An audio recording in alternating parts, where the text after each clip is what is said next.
Hi guys, Milab Tarot here. Welcome back po for your kapalaran sa pag-ibig. Para po ito sa mga fire signs, Aries, Leo, and Sagittarius. Maglalagay na lang po ako ng timestamp sa may description box para po mapuntahan ninyo ang inyong zodiac signs. Pero syempre, this is a general reading, kaya hindi po lahat ay makaka-relate. Okay, so we will start po with Aries. Ano kaya yung posibleng pagdaraanan ng mga Aries sa mga susunod na mga araw?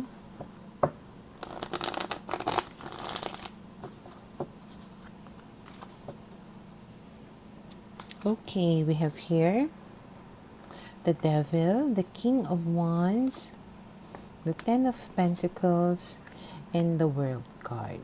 Okay, so sa mga susunod na mga araw, mukhang parang merong maa-attach sa iyo or maa-attract sa iyo na isang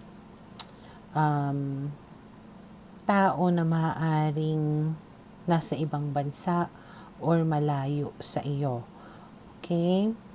This can be somebody na may maganda naman siyang intention towards you. Mukhang seryoso naman siya. Mukhang gustong-gusto ka naman niya. Ngayon, if ever you are in a relationship, this can also mean na mas magiging stronger yung bond ninyong dalawa ng person mo kahit na sabihin nating magkalayo kayong dalawa. Okay? Na pwedeng mas maging stable and secure yung inyong samahan sa mga susunod na mga araw. And then we have here the Ten of Swords, the Six of Cups, the Ten of Cups, and the Queen of Wands. Kung halimbawa na may problema kayo nitong tao na to, kung halimbawa na naghiwalay kayo or nag-away kayo nitong tao na to, malaki yung chance na sa susunod ng mga araw ay magkakabati or magkakabalikan kayong dalawa at magkakaroon kayo ng matiwasay at masaya na pagsasama. At dahil dyan, maaaring mas maging kumpiyansa ka sa person mo, sa relationship ninyo, and even with yourself. Okay? And then we have here the Knight of Cups, the Three of Wands, and the Four of Cups. So, ibig sabihin, itong person mo na to, maaaring mas maging showy siya sa'yo sa susunod na mga araw, mas expressive siya, mas talagang pinapakita niya sa'yo yung pagmamahal niya towards you. And dahil dyan, maaaring maramdaman mo na talagang mas lumalim pa yung relationship ninyong dalawa or parang nag-level up kayo. Okay? Na siguro nung habang magkahiwalay kayo nitong tao na to or habang hindi kayo nag-uusap, naramdaman niya talaga kung ano yung halaga mo or kumbaga na-miss niya talaga yung presence mo. Okay? And then we have here the Justice card and the Ace of Pentacles. At dahil nga dyan, gusto niya kumbaga na itama lahat ng mga pagkakamali niya at maibigay talaga sa'yo yung seryoso, yung committed relationship na deserve mo. Okay? And then we have here the Seven of Pentacles, which means na maaaring meron itong magandang kahihinatnan. Okay? Na maaaring magbunga lahat ng parang paghihirap or pagtitiis, ganyan, yung mga pag-unawa mo sa kanya, yung pagbibigay mo sa kanya, ganun. Okay? Na eventually, everything will have yung parang tawag nito, kasaganahan. Okay? Or magandang ani, magandang bunga. Okay? So, for now, ito yung nakikita ko na posibleng mangyari sa mga Aries.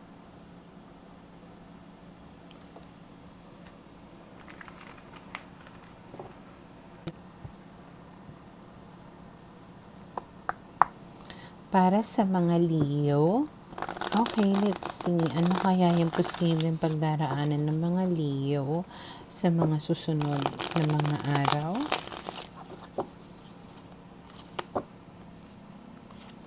We have here the Death card, the Knight of Wands, the Two of Cups, and the Nine of Swords. Okay, so sa mga susunod na mga araw, maaaring may maramdaman ka ng mga pagbabago sa pag-uugali ng person mo. Okay?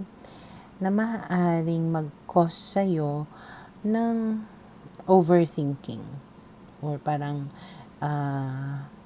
in-overanalyze mo, kumbaga, yung mga actions nitong tao na ito towards you. Maaari kasi na may mga bagay siya na gagawin na hindi naman niya usual na ginagawa sa iyo. Kung halimbawa na hindi siya masyadong sweet sa'yo before, bigla siyang magiging sweet sa'yo. And imbes na ma-appreciate mo, parang mas naging suspicious ka. Parang ganyan. Kasi hindi nga niya usual na gawain, no? So nagtataka ka, bakit kaya parang all of a sudden nagbago siya at parang napaka-showy niya ngayon sa akin. Napaka-sweet niya sa akin, parang ganyan. Okay? And then we have here the Nine of Cups, the Five of Swords, the Ten of Cups, the World card. So, medyo nagkakaroon ka dito ngayon ng pagdadalawang isip. Parang deep inside, no? Masaya ka. Okay, kasi nga, nakikita mo siya ng mga pagbabago. Pero may duda ka na baka meron siyang inililihim, tinatago sa'yo, na baka kaya niya ginagawa yung mga yon is meron siyang pinagtatakpan. Okay? Kaya somehow it's creating some kind of wall between you and your person. Okay? Pero, kumbaga, sa isipan mo lang siya, ino-overthink mo lang siya. Okay? Wala namang, kumbaga wala kang ebidensya, wala kang any kind of proof. It's just your gut feeling. It's just your overthinking. Okay? Na kung tutuusin, masaya lang talaga. Pero parang suspicious ka. Bakit ganun? Okay? And then we have here the Six of Pentacles, the Two of Swords, and the Knight of Swords. So again, Two of Swords is somebody who is in doubt, no, not sure of what is actually happening. Pero parang somehow pinipikit mata mo na lang even though parang there's this gut feeling that's telling you na something is wrong or suspicious. Okay? And then you have here the Queen of Wands and the Ace of Swords. So, ang sinasabi dito, communication is the key. Be open. Be honest. Talk about it. Okay? Hindi yung gumagawa ka ng sarili mong problem, gumagawa ka ng sarili mong parang palaisipan. Okay? So, might as well open it up with your person para kumalma ka. Mabigyan ng kasagutan yung mga tanong mo. And then we have here the Seven of Swords. Pero ayun na nga, para ka pa rin suspicious dito. Hiding behind walls, acting like something, or feeling mo talaga there is something wrong. But this can also mean na pwede siguro, no? Kasi sa Seven of Swords, this is a very deceitful card. Especially siguro kung yung person mo ay may history ng pagloloko. Kaya rin siguro hindi mo siya fully na mapagkatiwalaan kasi nga nagawa niya na sa'yo before. Okay? So kahit na sabihin nating maging mas sweet siya sa'yo sa mga susunod ng mga araw, parang hindi ka pa rin makampante kasi nga may nagawa na siya before towards you. Okay? So, ang mag-inam talaga dyan, you clear things up with your person in such a way na hindi naman kayo mag-aaway. Para lang, kumbaga, makampante ka. Okay? So, for now, ito yung nakikita ko na posibleng mangyari sa mga Leo.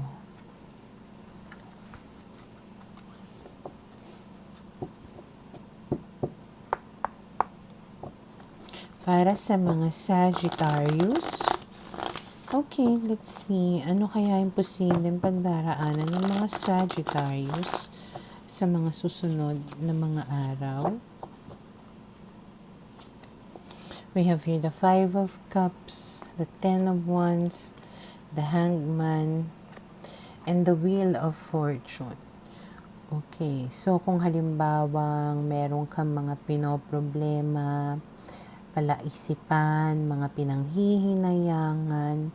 Okay, so maaaring sa susunod na mga araw ay magkaroon ng mga magagandang pagbabago. Okay, the Wheel of Fortune. So ito yung nangihinayang ka, namroblema ka, pero maaaring magkaroon ng mga pagbabago nga. Okay, dito sa sitwasyon mo na ito. And then we have here the Empress, the Eight of Cups, the Queen of Swords, the Ace of Pentacles. Kung isa sa mga problema mo ay pera, maaaring masolusyonan ito sa mga susunod na mga araw. You might feel na nagiging masagana yung buhay mo. Okay? Prosperity is on its way. Ngayon, kung halimbawa naman na meron kang palaisipan nga or regrets with your relationship, maaaring magkaroon ka dito ng confidence na baguhin yung sitwasyon mo, na maaaring nakita mo na kumbaga yung other side, nakita mo na kung ano yung dapat mo na gawin, which is finally moving on and cutting off etong person na ito na nagbibigay sa'yo ng problema. Okay? At dahil dyan nga, merong mga magagandang opportunity or bagong simula na darating sa iyo. And then we have here the Eight of Swords, the High Priestess, and the Page of Cups. Ang tanging pumipigil lamang, kumbaga, para makuha mo or ma-achieve mo itong mga positive changes na ito is yourself. Eight of Swords is yung parang you're trapping yourself, you are feeling helpless, hindi ka umaalis sa sitwasyon mo kahit na sabihin natin kaya mo naman, pero feeling mo, hindi mo kaya, natatakot ka, ganun. Pero kung gagamitin mo talaga yung utak mo at magtitiwala ka sa self mo, is kaya mo, okay, na baguhin or umalis dyan sa sitwasyon mo na yan. And kung ginawa mo nga yun, there's a possibility here na you will meet a new person. Okay? And then we have here the Ten of Pentacles and the Hierophant, which is itong new person na to has a potential, no, to become somebody na magkaroon kayo ng committed relationship or even marriage or happy family. Okay? And then we have here the Queen of Pentacles. But again, in order to do that, you still need to be confident and secure with yourself. Okay? So, for now, ito yung nakikita ko na posibleng mangyari sa mga Sagittarius.